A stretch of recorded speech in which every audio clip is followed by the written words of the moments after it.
Moi, comme je suis réputé pour le coup du sécateur, si tu veux, j'ai quand même emmené un sécateur pour lui faire croire qu'on va lui faire les doigts un par un si ça se passe mal.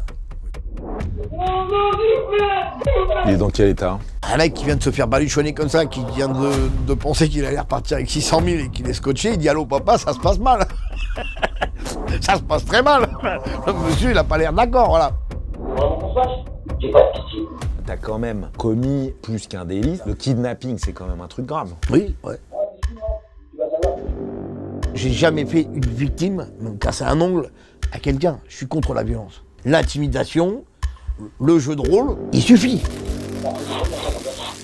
Qu'est-ce que tu dis à des jeunes qui, en ce moment, sont en train de se dire « La vie, c'est la galère, je suis tenté d'aller kidnapper des gens, racketter, etc. » Qu'est-ce que tu dis? Je leur dis surtout pas, la prison c'est très compliqué. Et une fois qu'on est marqué avec ce label t'as été en prison, tu vas le payer très cher.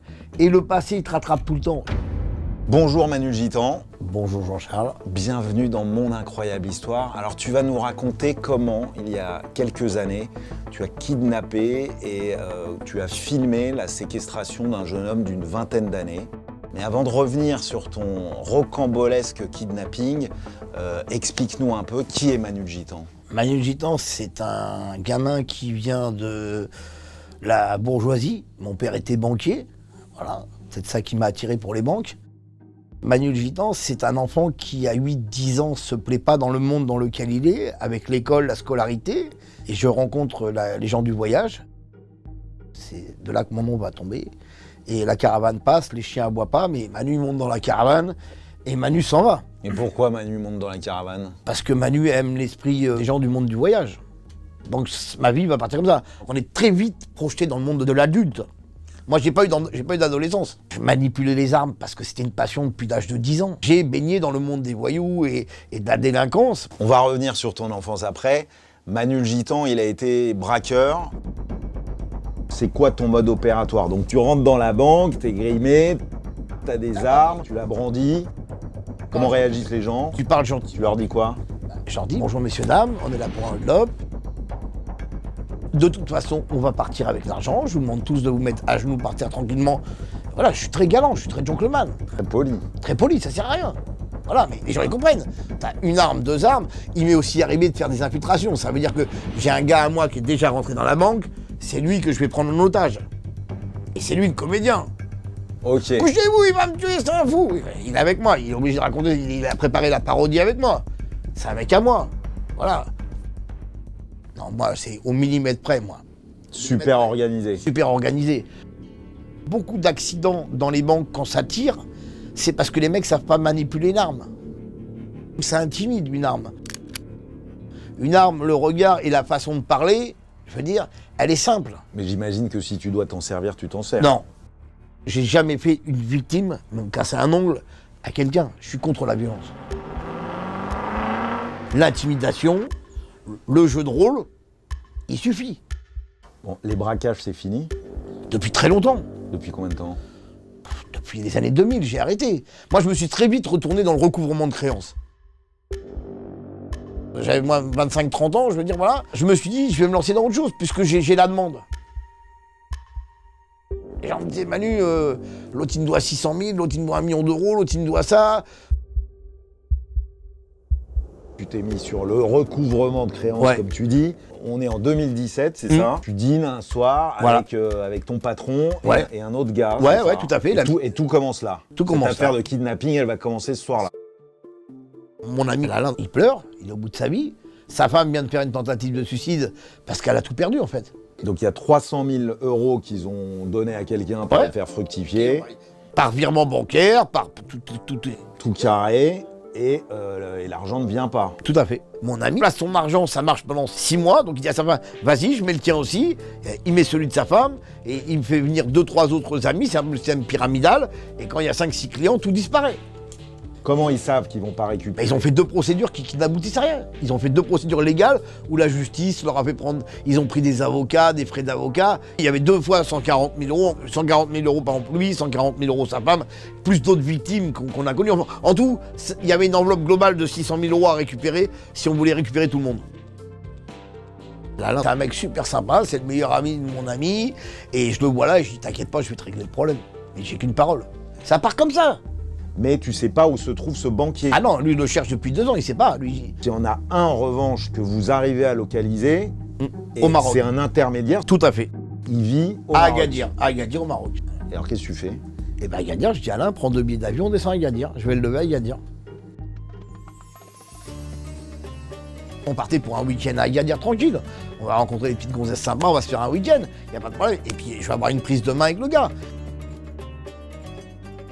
Je l'assois avec nous. Et je lui dis, voilà, le seul truc qui peut intéresser des escrocs, c'est continuer à escroquer et prendre de l'oseille. Ouais. Donc, autant me faire passer pour un client. Je lui dis, tu vas envoyer un mail, comme quoi tu viens de trouver des très bons pigeons, des Belges qui sont au Maroc, qui font des investissements. Donc, il contacte la boîte mail du banquier pour la guichet. Tu lui dis, j'ai combien à Bah, investir? déjà 150 000 au départ. Et du coup, qu'est-ce qui se passe? Il répond? Il répond dans les 48 heures.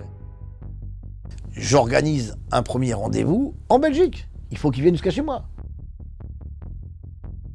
Donc, dans un hôtel en Belgique, je prends la plus grande suite.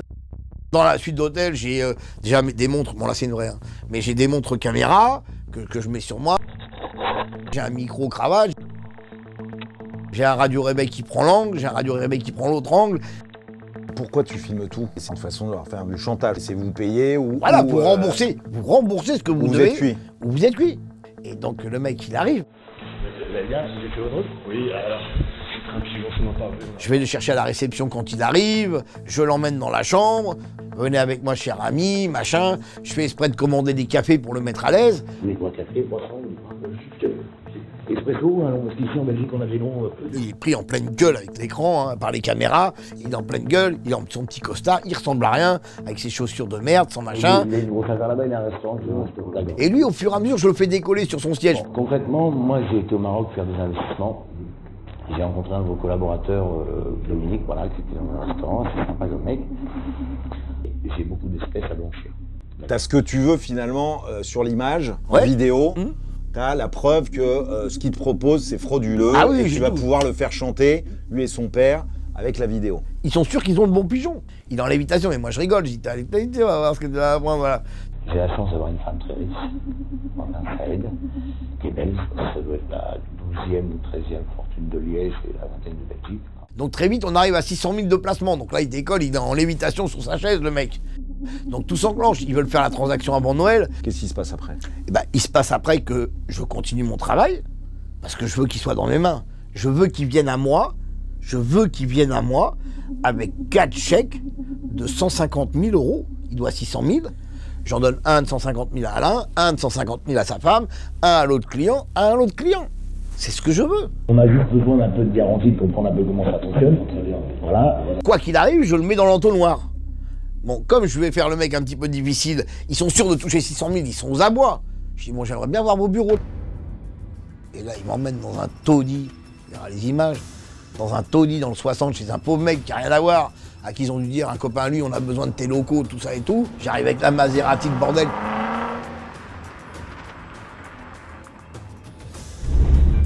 Regardez-vous là. Je monte avec lui dans un bureau qui est en chantier, il n'y a rien. Pourquoi c'est pourri chez lui? Je comprends pas. Parce qu'il n'a rien, ils ont rien, c'est des clodos. C'est des escrocs. Bonjour. Il n'y a rien. Et le mec, il me parle de millions d'euros, il est assis sur une chaise en plastique pourri. Je le laisse parler, j'ai de l'image, tout ça et tout, pas de problème. Dans l'idée, j'attends 600 000. Je vais m'organiser pour le plus en espèces. Je voudrais 4 chèques de garantie de 150 000 par dossier. Pour moi, c'est pour vous. Au revoir, monsieur, bon courage. Tout ça, ça te coûte énormément d'argent. Enfin, tu vas à Agadir, tu dis tu te fais un week-end, ok, mais Ouais. bon, quand même, c'est des dépenses. Ouais. Ensuite, tu loues une suite Ouais. à Liège, Ouais. c'est des dépenses. La Maserati ensuite, etc., c'est des dépenses. Ouais. Donc, qui te donne cet argent-là? Alors, Et généralement, combien? Généralement, sur une affaire de recouvrement, je prends 50%. D'accord. Ça veut dire, si on me dit tu vas chercher 5 millions d'euros, Ah il y a ouais. 2,5 millions pour moi. Ok. Il faut être honnête. Voilà. Donc là, ah oui, quand tu es en service, quand même, ça a un Non, un là, prix. là c'est complètement différent. Là, Alain, il n'y a pas 50%. J'ai dit, Alain, tu prépares une enveloppe. Il m'a dit, j'ai pas d'oseille.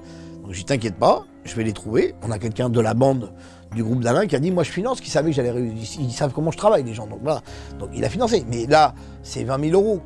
Tout, globalité, tout, et avec nos limites en open bar, c'est 20 000 euros. Et même pour toi, vu les risques que tu prends... Non mais généralement il n'y a pas de risque, généralement le mec il doit payer. Et ensuite, Quelques jours après, rendez-vous à Paris. tu mets les moyens. Bah, je mets les grands moyens, je loue un Airbnb d'enfer, derrière le parc, porte d'Auteuil. Ce jour-là, il sait que tu as 600 000 euros en petite coupure. Oui, ouais. Évidemment, c'est du cash, C'est dans des enveloppes comme ça. c'est dans des enveloppes. Quand je vais le T'as réceptionner, rien du tout ou t'as du quand même papier toilette, du PQ du PQ, je trouve ça original, ou du papier toilette dans les enveloppes. dans les enveloppes. Donc il m'appelle en me disant qu'il est arrivé. Donc je lui dis ne bougez pas, je viens vous chercher. Je vais le chercher.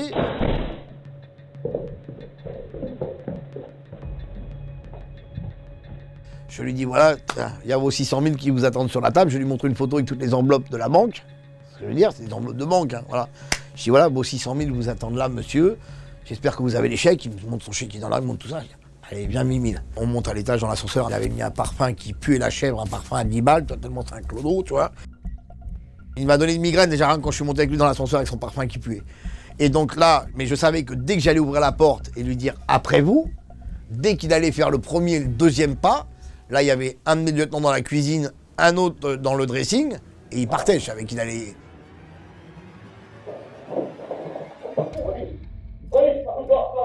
Moi je crie police, machin, pour détendre un peu l'atmosphère et qu'il pense pas que c'est quand même des voyous. Il a pris un petit coup de crosse sur la tronche quand même, par principe pour lui faire un peu peur. Là je prends le scotch, on me voit bien, je le scotch. Il est dans quel état? Un mec qui vient de se faire baluchonner comme ça, qui vient de penser qu'il allait repartir avec 600 000 et qu'il est scotché, il dit allô papa, ça se passe mal. Ça se passe très mal. Le monsieur il a pas l'air d'accord, voilà.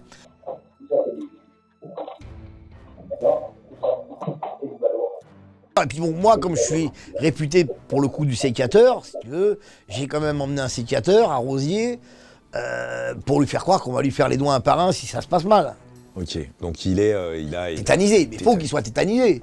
Il va appeler son père, donc il faut qu'on va appeler le père au téléphone, il faut qu'il comprenne. Donnez-moi un verre pour lui, s'il vous plaît. Robert, donne-moi un verre, s'il vous plaît.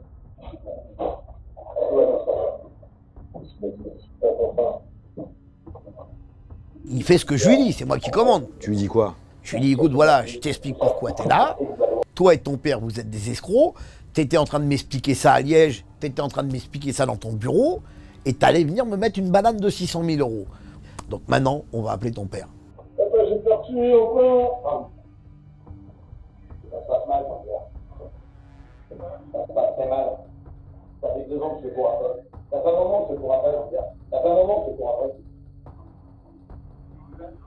Ah, c'est celui, moi. Tu vas savoir qui je suis. Je savais qu'il avait des filles, des jumelles, mais lui, il savait pas. Donc je lui dis, ta paire de jumelles, je vais te la casser en deux. Je lui dis, je vais te prendre une jumelle sur les deux, je lui dis. Je dis, comme ça, tu auras le souvenir de l'une, voilà. Mais l'autre, je vais te la prendre si tu payes pas. Donc c'est des phrases clés qui sont restées dans le truc. Mais ça, c'est du haut de gamme, mais ça sort tout seul. Sur le moment de la colère, t'as vu ce que je veux dire? Sur le moment de la colère, ça sort tout seul. Tu vas savoir comment je m'appelle. Alors, je vais t'approcher à la mémoire, je t'explique. Non, non, s'il vous plaît, s'il vous plaît. Calme-toi. En France, la mère, on a une solution, je sais pas ça. T'as pas de peine pour lui, là, à ce moment-là? Ah, aucune peine. Quand on voit les images, c'est un gamin, quoi. Non, mais attention. Moi, à son âge, j'attaquais les banques, j'étais dangereux. Je veux dire, voilà. Déjà, il a une tête de gamin, mais il a presque 30 piges, d'accord, hein, il a 30 piges, il a escroqué beaucoup de monde. Mais toi, n'importe où t'es dans le monde, pareil, je vais te retrouver. Tu vois, la preuve, t'es venu jusqu'à moi. T'es venu jusqu'à moi aujourd'hui. Je t'ai fait venir en Belgique, je suis à Paris, moi. Je t'ai fait faire la tour de magie avec la Maserati devant ton bordel, là, j'ai écouté tes conneries. Tu m'as fatigué, j'aurais même te prendre 150 000 en plus pour les conneries que tu m'as racontées. Aujourd'hui, t'es là pour payer tel dossier, je vais montrer, tel dossier et tel dossier. Mais quoi qu'il arrive, vous nous devez 600 000 euros pour tel dossier. Je vais t'expliquer les choses, mon gars. Tu as oublié de payer des gens, alors je vais te donner les noms. Il y a 5 clients que tu as oublié de payer. Tu missionnais pour ça. Mon métier, c'est ça. À monsieur Amial, tu dois 40 000 euros. Et à monsieur Alain Magnon, tu dois 35 000 euros. Et à monsieur Serre, tu dois 49 000 euros. Et après, tu vas me payer en plus. Parce que ça fait un travail sur ta gueule. Soit il nous fait des virements instantanés, il nous fait des virements, il nous donne des garanties. Le père va commencer à négocier avec moi au téléphone au bout d'un moment, en disant mais j'ai pas d'argent, mais si vous me prêtez de l'argent à placer, je pourrais le fructifier. Je dis non mais tu me prends pas. C'est quoi ton problème? C'est quoi ton problème? Tu veux vraiment qu'on se fâche? J'ai pas de pitié. On se met d'accord avec le père au téléphone. Il me fait des chèques, il s'engage à payer. Voilà, il a dit maintenant c'est bon, on a compris, on va trouver des solutions. Déjà vous pouvez mettre 50 000 là, vous pouvez mettre 50 000 là, il donne des chèques, etc. Voilà. Donc à ce moment-là, tu as les chèques. Ah oui, j'ai les chèques, j'ai File des chèques pour à hauteur de 600 000 euros. 4 chèques de 150 000 euros et 2 de 50 000 euros. Ah d'accord. J'ai 700 000 euros de chèques. Ceux qui sont dans le livre. Qui te donnent plus que ce qu'ils ont pris. Oui, pour le moment, voilà, j'ai dit on verra pas, on fera les comptes après de toute façon, voilà. D'accord. Bon, enfin, moi, je suis pas dans ton milieu du tout, mais c'est pas complètement risqué d'accepter des chèques plutôt que du cash dans ce genre de transaction? Non mais déjà, aujourd'hui on prend ce qu'il y a à prendre. Que ça soit un virement, un chèque ou du cash, c'est pareil. C'est pareil? Pareil. Voilà, après la séquestration, je le déscotche. Et c'est avec moi qui descends l'ascenseur. Quand on arrive en bas de l'immeuble, reste dans l'ascenseur, là, avec ton afterchef qui pue, là. Et je l'ai renvoyé au 9e étage de l'immeuble, il est remonté. Ce que je veux dire, voilà. Et moi, je suis sorti, tac, j'ai disparu dans la nature. Voilà. Donc t'as les chèques, tu les mets à la banque. On n'a même pas le temps de les mettre, on attend. Sauf que le fils, là, qui est direct. séquestré, Ouais. il porte plainte Et le père aussi, le fils, ouais, tout le monde, ouais. immédiatement. Immédiatement. Alain va se faire arrêter 3 jours après, Alain étant passé pour le commanditaire de ce fameux kidnapping. Alain est embarqué par une brigade de police très sympa d'ailleurs. Et j'avais donné la clé USB avec toutes les vidéos là. Et je lui dis, c'est Manu le Gitan qui a monté l'opération, voilà la clé USB. Très rapidement, je détache un avocat pour Alain. Ce qui va me permettre de savoir ce qui se passe là-bas. Et c'est le but du jeu. Voilà, les avocats, c'est eux qui ont les informations. Et qu'ils soient assistés pour sa garde à vue, pour tous ces trucs, etc. Voilà. Et surtout pour que l'avocat lui dise, Manu, fais ce que Manu t'a dit. Parce que je me suis dit, peut-être que le mec, il va avoir peur, il va pas vouloir me balancer. Je lui dis, tu me balances et tu donnes la clé USB. Voilà. Et donc à un moment, moi, je rentre en contact avec la police. C'était une femme extraordinaire, hein, commandant de police. Et je lui dis, c'est Manu Gitan. Elle me dit, écoute, j'ai du mal à te croire, mais je connais ta voix. Je suis en train de regarder les vidéos, on est sur une autre planète. Je dis non, t'as tout le dossier. Elle me dit ouais, c'est un truc de ouf. Elle me dit là ton copain, je dis non mais je dis t'inquiète pas, j'arrive. Je dis voilà, tu me donnes rendez-vous, je viens. J'ai fait ça après la 36e heure de garde à vue. J'arrive au commissariat, je dis bonjour, j'ai rendez-vous avec le commandant de police Saint-Tel, machin, il me faut attendre. Je dis écoutez les gars, au bout d'un moment je leur dis elle va attendre. On a un problème parce qu'on a quelqu'un qui est en garde à vue, voilà.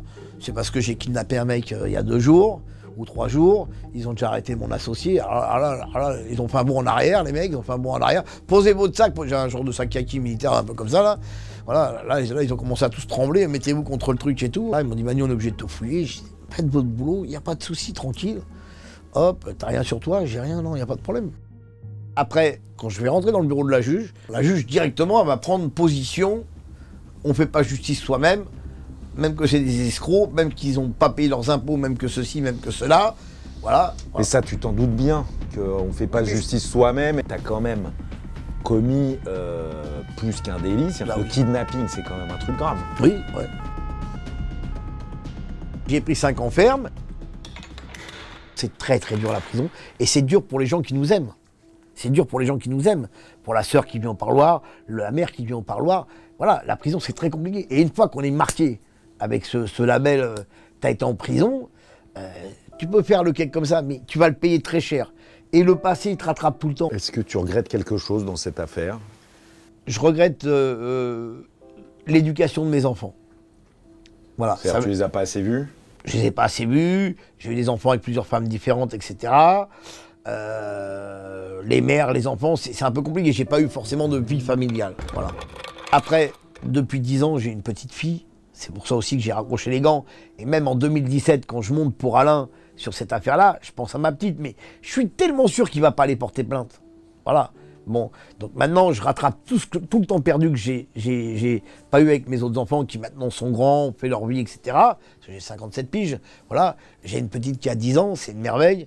Et aujourd'hui, si je dois te dire quelque chose, ce que je regrette, c'est de ne pas pouvoir assez souvent parler aux gens. Toi, j'aimerais faire des conférences avec 2000 personnes, avec le père, la mère, le petit, tu vois, et lui dire, écoute, gars, ce que tu vois à la télé, ce que tu vois sur le truc, c'est des conneries qu'on te raconte. La prison, c'est dur. Qu'est-ce que tu dis à des jeunes qui, en ce moment, sont en train de se dire « la vie, c'est la galère, j'ai pas de boulot, ou alors j'ai vraiment un boulot pas terrible, je suis tenté d'aller kidnapper des gens, d'aller essayer de racketter, etc. » Qu'est-ce que tu Je leur leur dis dis? surtout pas, surtout pas. Moi aujourd'hui, voilà, Emmanuel Callier, Manu Gitan, aujourd'hui, il a eu la chance qu'un chef d'entreprise m'a donné ma chance, d'accord? Voilà, depuis 5 ans, je suis salarié, je gagne 1800 € par mois. Et donc? Eh ben, il vaut mieux que le mec aujourd'hui qui a 20 ans, il prenne ses petits 1600, 1800 € par mois et qu'il ne vive pas une vie, parce que de monter comme ça, de faire le mot, tout ça c'est de la flambe.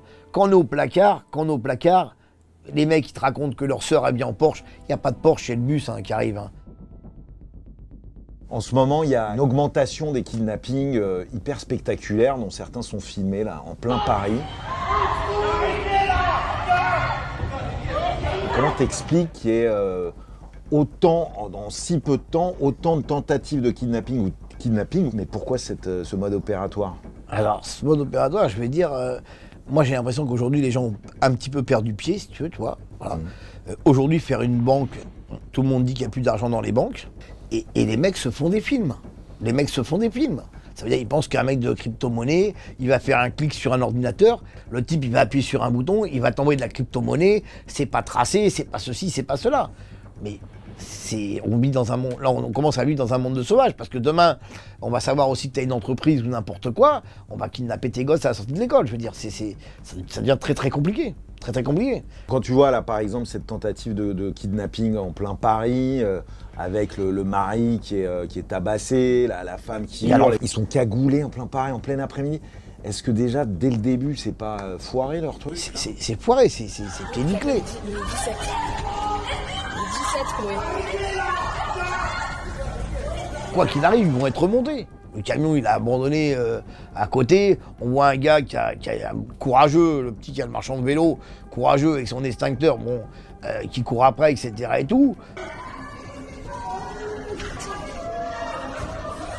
Moi, tu me cours dessus avec un extincteur, je te mets une balle dans la jambe. On voit bien qu'ils ont affaire à des pieds nickelés. Mais c'est dangereux. C'est là où c'est des plus dangereux. Ça veut dire que demain, quelqu'un va dire que tu as gagné au loto, on va venir sonner tes mots même que tu n'as pas gagné au loto. Les gars, déjà faites rien, mais si vous faites quelque chose, préparez. Enfin, je veux dire, il faut préparer, mais faites rien, surtout par pitié, parce que ils ont tous la gâchette facile. Et là, on est parti dans un monde qui est très très bizarre. On a beaucoup parlé de Hamra, son évasion au péage. C'est pas une évasion, c'est une boucherie. Et ce qui a été fait, pour moi, ça se fait pas. Voilà, si on parle cash, qu'est-ce qui se fait pas? C'est interdit de tuer quelqu'un pour donner la liberté à quelqu'un d'autre. Voilà, c'est interdit de tirer, même sur un refus d'obtempérer. Voilà, la police, elle fait son travail. Moi, je veux dire, même si je sais que je vais partir pour 20 ans, je m'arrête, je tire pas. Voilà. Les seules fois où on a le droit de tirer, c'est si on est en temps de guerre, si on est militaire, on est en légitime défense, etc. Voilà. Bon, là, c'est une boucherie. Antonio Ferrara, il s'est évadé, il y a eu des coups de feu, il n'y a pas eu un seul blessé. Avec l'hélico, là, il n'y a pas eu... Non. Au coup de lance-roquette, il est sorti du mitard, il n'y a pas eu un seul blessé. Mais est-ce que entre Hamra et ta génération, il y a quand même un monde, quoi? C'est de la vieille école, non? Il y a un monde, Il y a un code d'honneur. Est-ce que tu parles de code d'honneur, toi? Il y a plus rien. Il y a plus rien. Aujourd'hui, entre cousins, entre cités, ils se tirent dessus, ils se kidnappent, ils s'étranglent, mais ils se rendent pas compte. Ça veut dire que ça fait une famille où il va y avoir un orphelin et une autre famille où il va y avoir un mec qui va aller 20 ans ou 30 ans en prison. Pour rien, bien souvent. Pour rien.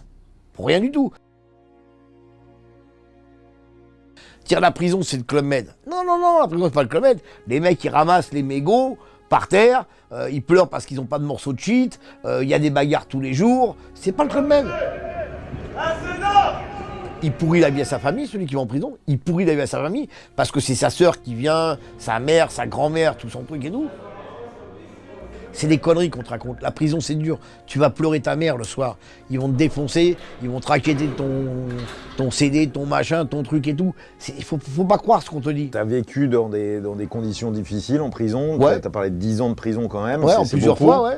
Tu as vécu des situations très compliquées à Fleury ou à Fresnes. Ouais, puis quand ça allait pas, je m'évadais. Quand je me suis évadé de Fresnes, je me suis évadé proprement, sans bruit de prison, sans violence, sans corruption reconnue. Parce que je balance jamais personne. Comment t'as fait ça? Je suis parti avec le camion de la boulangerie. Ça veut dire qu'on a un atelier de boulangerie à Fresnes qui fabrique le pain pour Villepinte et pour la santé. Donc je me suis organisé à atteindre la boulangerie le matin. J'ai laissé mon uniforme de boulanger, la douche bloquée quand ils ont compté tout ça. J'avais fait raccourcir une panière de pain qui était dans le camion pour me planquer derrière. J'avais fait rentrer Tokiwoki, l'armement, tout ce que j'avais besoin par les moulins de farine de Corbeil qui livraient la farine. J'avais un mec qui avait réceptionné, mais voilà, on avait organisé tout propre. Bon, par contre, j'avais 10 minutes pour sauter du camion, parce que sinon, je rentrais à la santé avec le pain, tu vois. Je quittais Fresnes, je m'évadais de Fresnes pour me rendre tout seul à la santé. Ils auraient rigolé, les mecs. Donc voilà, j'avais des motos qui suivaient le camion, tac, tac. Donc voilà. Donc t'as réussi? Ah oui, j'ai réussi, ouais. À un moment, j'étais un peu blacklisté sur certaines listes de personnes et de police, donc j'ai organisé mon arrestation. Ça veut dire que j'ai appelé un commandant de police que je connais très très bien, qui est aujourd'hui à la retraite. Je pense souvent à lui. Voilà, je lui ai dit, écoute, c'est Manu, je suis dans la merde. Il me dit, ouais, je sais que t'es dans la merde. Parce qu'en fait, je crois qu'ils veulent pas t'arrêter vivant. Je dis, ouais, mais ça, c'est la mauvaise nouvelle. Mais la bonne nouvelle, c'est que je veux que ça soit toi qui m'arrête. Et je sais qu'avec toi, il n'y aura pas de problème et que tu vas m'emmener jusqu'à dans le bureau du juge sans problème. Et c'est comme ça que, au mois de septembre, j'organise ma propre arrestation. Aujourd'hui, je dis, voilà, stop à la violence. Voilà, stop à la violence gratuite en plus. Vraiment stop à la violence gratuite. Aujourd'hui, la police est très très forte, équipée, organisée. Donc aujourd'hui, lever le pied, essayer de travailler, essayer d'être auto-entrepreneur, essayer de créer quelque chose. Moi, c'est le conseil que je peux donner. C'est le conseil que je vais donner à tout le monde. Mais toi, justement, t'es parti tôt de chez tes parents. T'avais 8 ans, c'est ça? Ouais. T'es devenu gitan alors que ton père était banquier. Ouais.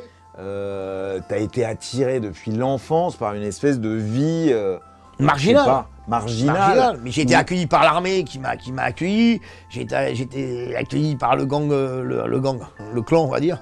Le clan Pasqua. Tu voulais pas une vie comme une vie à 1600 balles, balles, une vie ordinaire. Alors, je sais même pas si c'était une histoire de salaire à l'époque. Non, mais tu voulais pas une vie ordinaire. Non, ouais. Depuis tout jeune. Enfin, je sais pas, Ouais, je parle à ta place. non, mais t'as raison, non. J'étais dans un optique, j'étais pas dans mon monde. À 8 ans, j'avais compris que j'étais pas dans mon monde. J'ai pas eu de jeunesse, je suis tout de suite passé à l'action sur les trucs. Voilà, mais aujourd'hui... Si quelqu'un t'avait arrêté comme ça en disant non, mais fais pas ça, n'y va pas, le tir, les banques, etc., ça rime à rien, personne n'a réussi. Ton père, tu me dis que... Non, mais il a même pas cherché, il a même pas cherché, mon père. Mon père, en fait, c'était un type très intelligent. Il paie à son âme, il est décédé récemment et je me suis occupé de tout, hein, je veux dire, voilà. Mais mon père, il avait compris. Le gars qui est né dans une cité, voilà, lui, il a plus d'excuses que moi. Moi, j'ai aucune excuse. Il y a beaucoup de gens qui sont nés dans les cités, ils sont entrepreneurs, ils sont ceci, ils ont un poste, ils travaillent, ils ont fait leurs études. T'as des gens qui sont arrivés en France il y a 20 ans, ils parlaient pas un mot de français, ils sont chefs d'entreprise. Donc, je veux dire, voilà, ils sont partis de rien. Donc, voilà, donc aujourd'hui, il y a des choses à faire. Il y a des gens sur lesquels on sait qu'ils peuvent prendre une bonne direction, il n'y a pas de problème, etc. Voilà. Et il y en a d'autres, non. Et toi, est-ce que tu te considères encore aujourd'hui comme un voyou? C'est pour la vie, ça ou... Non, je pense que pour la vie, j'aurais pas forcément une morale, j'aurais une éthique. Voilà. Une morale, j'essaie de l'avoir. Aujourd'hui, tu as encore des raisons de faire de la prison? Je veux dire, t'es hors la loi aujourd'hui? Ah non, pas du tout. Aujourd'hui, je suis dans une grande société, je travaille, donc c'est le comble d'avoir fait le voyou toute sa vie pour arriver à 50 piges et chercher à avoir un peu de cotisation et avoir la sécurité sociale et être stabilisé. Donc... T'es rangé? Ah oui, je suis rangé. Je suis rangé. Et jusqu'en 2017, j'étais déjà rangé. En 2017, il y a eu cette affaire où mon ami se fait prendre 600 000 euros, sa femme, etc. Voilà, ça va pas du tout. Je vais à la chasse aux escrocs, c'est un ami. Bon, voilà. Donc ça te titille quand même. Ben, n'importe Là, qui. si je te proposais une affaire à plusieurs millions d'euros... Ça dépend. Je vais te dire non tout de suite. Mais si je suis quelqu'un qui suis sanguin, on a quand même des vieux démons. Je veux dire, si par exemple, tu me dis, ma femme, on lui a pris ça, ceci, cela, c'est tout l'héritage. Enfin, tu comprends ce que je veux dire? Tout dépend de l'ampleur du truc. Mais oui, je suis rangé. Merci Manu. Merci beaucoup à toi, surtout, voilà.